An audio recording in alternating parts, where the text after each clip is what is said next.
Shalom, jumpa lagi di dalam perjalanan 40 hari bersama menarik diri lebih dekat dengan Kristus. Hari ini adalah hari yang ke-8 di dalam masa Prapaskah kita. Mari kita membuka firman Tuhan yang terambil dari 2 Timotius 3 ayat 16. Firman Tuhan berkata, "Segala tulisan diilhamkan Allah memang bermanfaat untuk mengajar, untuk menyatakan kesalahan, untuk memperbaiki kelakuan, dan untuk mendidik orang dalam kebenaran." Bapak saudara, suatu kali saya membeli kursi komputer, dan saya mencoba merakit sendiri di rumah. Dan selama merakit, saya jarang-jarang melihat buku manual book atau buku petunjuk. Ya, bekerja sesuai feeling saja, kira-kira begitu. Akibatnya, banyak kesalahan yang terjadi.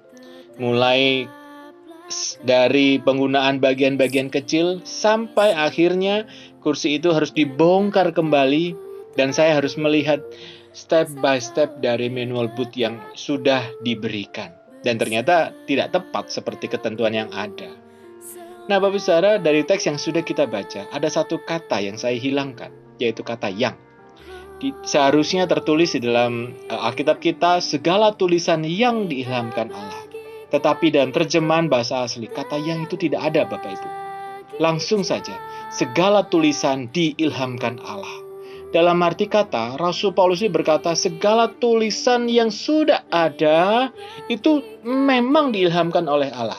Bukan sebagian, bukan separuh-separuh, bukan hanya perkataan Allah di dalam perjanjian lama saja, tapi semua yang tertulis di dalam perjanjian lama, perjanjian baru adalah diilhamkan Allah. Dan Paulus menekankan kepada Timotius yang masih muda itu untuk menyadari kembali pentingnya dan patutnya merenungkan firman Tuhan itu. Kenapa? Karena pada waktu itu ada banyak pengajar dan penyusup sesat di antara jemaat. Sehingga mereka tidak lagi menjadikan Alkitab sebagai pedoman hidup, melainkan menyendengkan telinganya kepada ajaran yang menyimpang dari kebenaran. Nah, Bapak Ibu Saudara, dalam kehidupan ini Tuhan telah memberikan Alkitab sebagai manual book, atau bahkan tidak hanya sebagai manual book, tetapi Alkitab sebagai firman Allah yang menuntun kita di dalam kebenaran. Sarana utama belajar untuk mengenal pribadi Tuhan, mempercayai janjinya, memahami apa kehendaknya, melalui firman Tuhan inilah Tuhan mengajar, mendidik kita untuk hidup dalam kebenaran. Kita berproses untuk bertumbuh menuju karakter Kristus, dan itu memerlukan waktu seumur hidup, bukan sekejap mata. Dan untuk proses inilah Allah memberikan Alkitab. Bahkan untuk mengubah hidup Anda dan saya, Alkitab satu-satunya menunjukkan kebenaran. Maka sudah sepatutnya, Bapak Saudara, kita membaca, merenungkan, menerapkan Alkitab itu di dalam kehidupan kita setiap hari.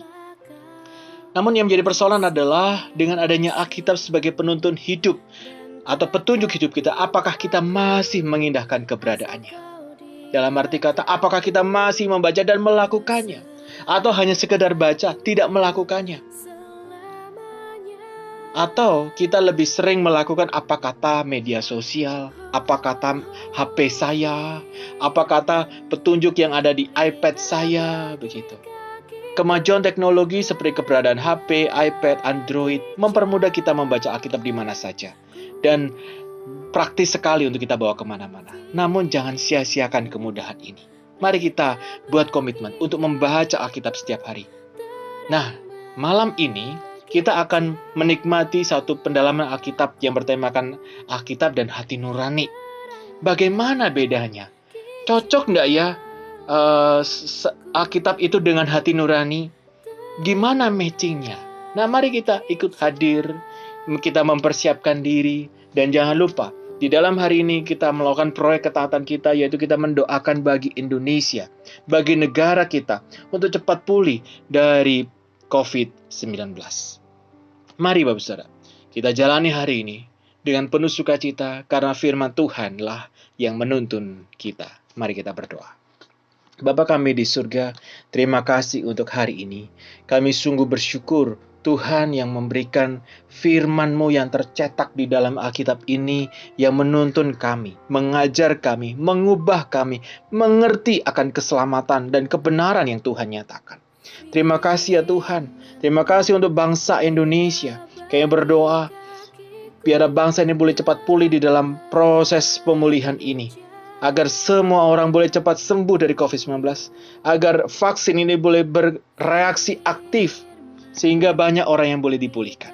Kami menyerahkan keluarga kami yang bekerja dan belajar di rumah, Tuhanlah yang memberkati. Terima kasih ya Tuhan, ini syukur kami, doa kami. Di dalam nama Tuhan kami, Yesus Kristus, kami percaya. Amin.